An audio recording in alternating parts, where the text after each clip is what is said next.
प्यारे बच्चों, आज हम शिक्षा निदेशालय की ओर से दी जाने वाली वर्कशीट नंबर 8 करेंगे, जो कक्षा 8वीं के लिए है। और इस वर्कशीट को 13 अगस्त 2021 को जारी किया गया। और इसका जो विषय है, जो टॉपिक है, वो सामाजिक विज्ञान है। और सामाजिक विज्ञान की इतिहास की जो बुक है, उसका पार्ट 2 व्यापार से साम्राज्य तक। बच्चों, इसका जो उप विषय है या सब टाइटल अगर हम कहें तो सर्वोच्चता का दावा तथा विलय नीति है, the claim of paramountcy and the doctrine. तो देखते हैं बच्चों, इस वर्कशीट में क्या बताया गया है इस टॉपिक से रिलेटेड। कि सर्वोच्चता की नीति है ना, जो फर्स्ट हेडिंग है वो है सर्वोच्चता की नीति। जैसा कि आप जानते हैं कि 19वीं सदी की शुरुआत से ईस्ट इंडिया कंपनी ने अपने क्षेत्र पर विस्तार आक्रामक नीति पर चल रही थी।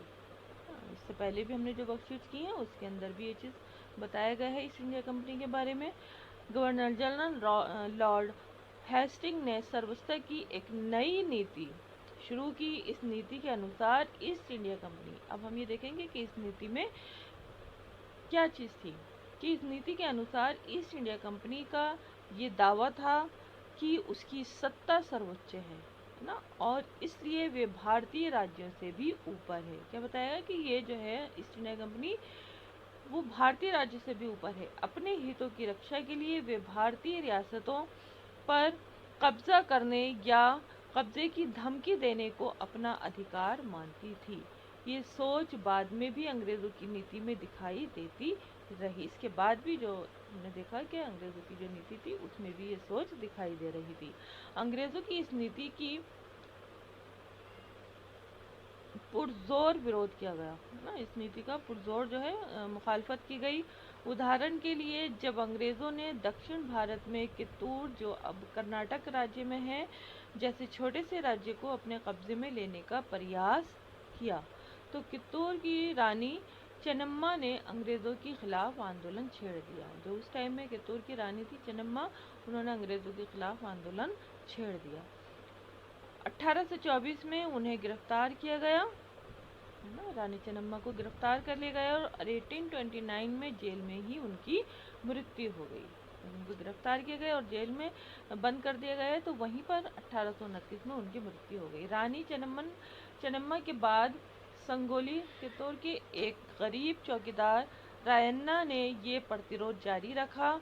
चौतरफा मतलब चारों तरफ से इसका समर्थन और सहायता से उन्होंने बहुत सारे ब्रिटिश शिविर कहते हैं कैंप, और दस्तावेजों को नष्ट कर दिया था। आखिरकार उन्हें भी अंग्रेजों ने पकड़कर 1830 में फांसी पर लटका दिया। प्रतिरोध के ऐसे कई दूसरे उदाहरण भी हैं जो हम अभी देखेंगे।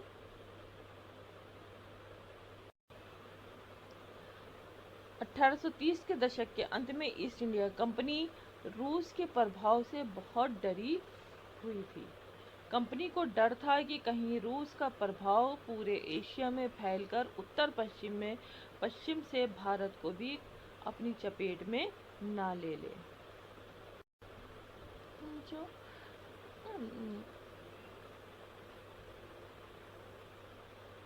उत्तर पश्चिम मतलब नॉर्थ वेस्ट से भारत को भी अपनी चपेट में ना ले ले। इसी डर के चलते अंग्रेज अब उत्तर पश्चिम भारत पर भी अपना नियंत्रण स्थापित करना चाहते थे ना, नॉर्थ वेस्ट के ऊपर अपना जो है नियंत्रण, अपना कब्जा स्थापित करना चाहते थे। उन्होंने 1842 में अफगानिस्तान पर, 1843 में सिंध पर और 1849 में पंजाब पर शासन स्थापित कर लिया। नेक्स्ट है विलय नीति। बच्चों, नेक्स्ट नीति है विलय नीति या द डॉक्ट्रिन ऑफ लैप्स। अधिग्रहण कहते हैं टेक ओवर करना। तो अधिग्रहण की आखिरी लहर 1848 से 1856 मतलब 1856 के बीच गवर्नर जनरल बने लॉर्ड डलहौजी के शासनकाल में चली। मतलब ये नीति किसके शासनकाल में चली थी? लॉर्ड डलहौजी के शासनकाल में चली थी, और 1848 से 1856 के बीच में लॉर्ड डलहौजी ने एक नई नीति अपनाई जिसे विलय नीति का नाम दिया गया। ये सिद्धांत इस तरफ इस तर्क पर आधारित था कि अगर किसी शासक की मृत्यु हो जाती है और उसका कोई पुरुष वारिस नहीं है तो उसकी रियासत हड़प ली जाएगी ना। अगर किसी शासक के, किसी हुक्मरान के, कोई जो रूलर है वहाँ का, अगर उसकी मृत्यु हो जाती है तो उसकी मृत्यु के बाद अगर उसका कोई पुरुष वारिस नहीं है ना तो उसकी विरासत हड़प ली जाएगी। कंपनी जो है उसके ऊपर अपना कब्जा कर लेगी, यानी कंपनी के भूभाग का हिस्सा बन जाएगी।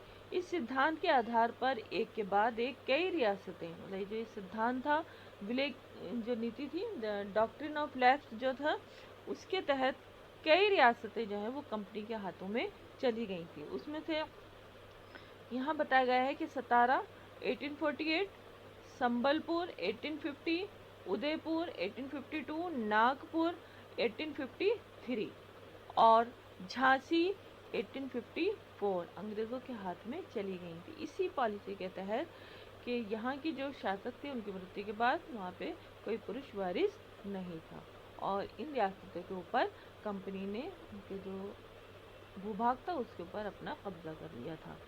आखिरकार 1856 में कंपनी ने अवध को भी अपने नियंत्रण में ले लिया। इस बार अंग्रेजों ने एक नया तर्क दिया। उन्होंने कहा कि वे अवध की जनता को नवाब के कुशासन से आज़ाद करने के लिए कर्तव्य से बंधे हुए हैं, इसलिए वे अवध पर कब्जा करने को मजबूर हैं। अपने प्रिय नवाब को जिस तरह से गद्दी से हटाया गया उसे देखकर लोगों में गुस्सा भड़क उठा और अवध के लोग भी 1857 के महान विद्रोह में शामिल हो गए। तो बच्चे जो आज का जो टॉपिक था वर्कशीट का वो आपको अच्छे से समझ में आया होगा। अब इसी से जो रिलेटेड है कुछ क्वेश्चंस यहाँ मालूम किए गए हैं। पहला क्वेश्चन है कि सर्वोच्चता की नीति क्या थी? सर्वोच्चता की नीति किसके नेतृत्व में शुरू की गई? इस क्वेश्चन के दो पार्ट है, तो चलिए देखते हैं बच्चों इसका आंसर।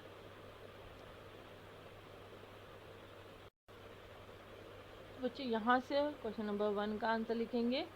जो क्वेश्चन नंबर 1 का आंसर आप यहीं से लिखेंगे कि गवर्नर जनरल लॉर्ड हेस्टिंग ने सर्वोच्चता की एक नई नीति शुरू की। इस नीति के अनुसार ईस्ट इंडिया कंपनी का ये दावा था कि उसकी सत्ता सर्वोच्च है और इसलिए वे भारतीय राज्य से भी ऊपर है। अपने हितों की रक्षा के लिए वे भारतीय रियासतों पर कब्जा करने या कब्जे की धमकी देने को अपना अधिकार मानती थी। यहाँ तक आप क्वेश्चन नंबर 1 का आंसर लिखेंगे। जैसे कि क्वेश्चन 1 के अंदर हमने देखा कि इसके दो पार्ट हैं कि सर्वोच्चता की नीति क्या थी, इसके अंदर अभी जो बताई ये आंसर लिख लेंगे। और सर्वोच्चता की नीति किसके नेतृत्व में शुरू की गई, तो इसके अंदर आप ये लिख देंगे कि सर्वोच्चता की जो नीति थी वो गवर्नर जनरल लॉर्ड हेस्टिंग ने की थी। ठीक है, अब हम देखते हैं क्वेश्चन नंबर 2 का आंसर। कि क्वेश्चन नंबर 2 का आंसर आप लिखेंगे यहाँ से कि लॉर्ड डलहौजी ने एक नई नीति अपनाई, विले नीति का नाम दिया गया। ये सिद्धांत इस तर्क पर आधारित था कि अगर किसी शासक की मृत्यु हो जाती है और उसका कोई पुरुष वारिस नहीं है तो इसकी विरासत हड़प कर ली जाएगी, यानी कंपनी के भूभाग का हिस्सा बन जाएगी। यहाँ तक आप क्वेश्चन नंबर 2 का आंसर लिखेंगे। अब इसी क्वेश्चन का जो सेकंड पार्ट, ये क्वेश्चन नंबर 2 देख रहे हैं ना कि ये सिद्धांत अनैतिक क्यों था। तो बच्चों ये सिद्धांत अनैतिक क्यों था, इसलिए आंसर में आप ये लिख सकते हैं ये सिद्धांत इसलिए अनैतिक था क्योंकि ये जो सिद्धांत था ये महिलाओं के अधिकार को नहीं मानता था। तो ये आप इसके अंदर लिख लेंगे। अब हम देखते हैं क्वेश्चन नंबर 3 के सर्वोच्चता की नीति के तहत दक्षिण भारत के किस राज्य पर कब्जा करने का प्रयास किया गया, इसका क्या परिणाम था। इसके अंदर भी क्वेश्चन के अंदर दो पार्ट है, तो देखते हैं चलिए बच्चा इसका आंसर में क्या लिखना है।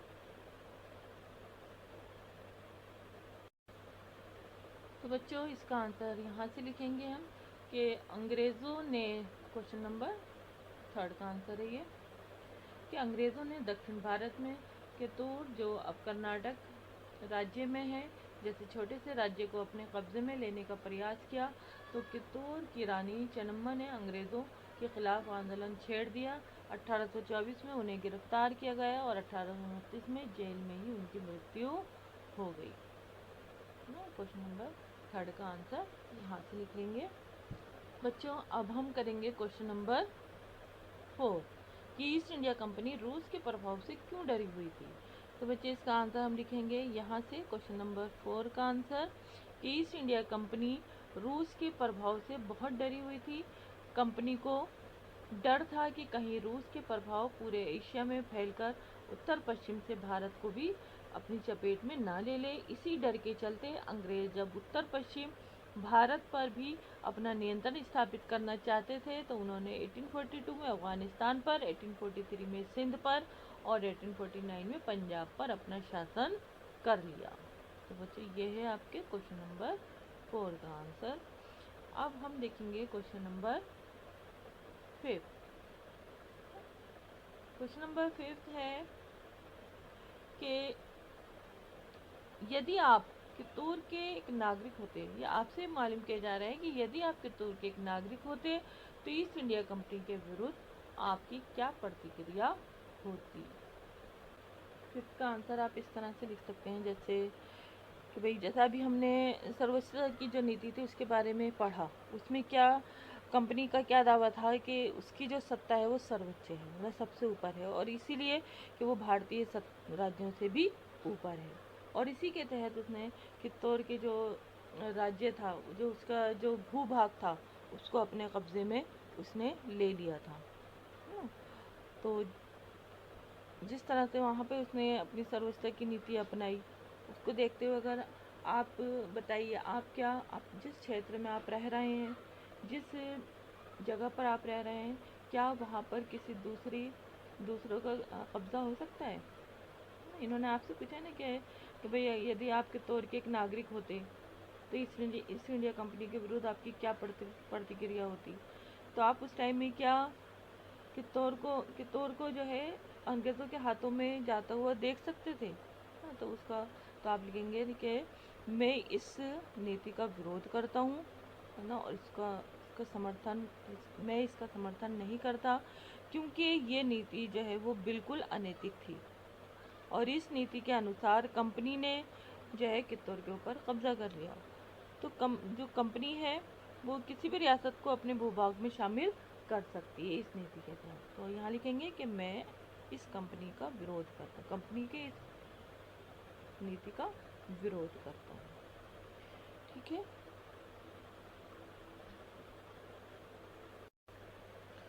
क्वेश्चन नंबर 1 का आंसर यहाँ से लिखेंगे नंबर 1 का कि under governor general Lord Hasting a new policy, है ना, यहाँ से यहाँ तक किंगडम तक आप क्वेश्चन नंबर 1 का आंसर कंप्लीट करेंगे। इसी तरह क्वेश्चन नंबर 2 का आंसर लिखेंगे।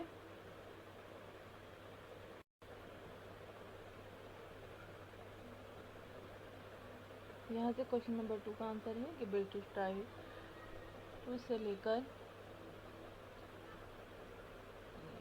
1829 तक, ये हो जाएगा आपका क्वेश्चन नंबर 2 का आंसर।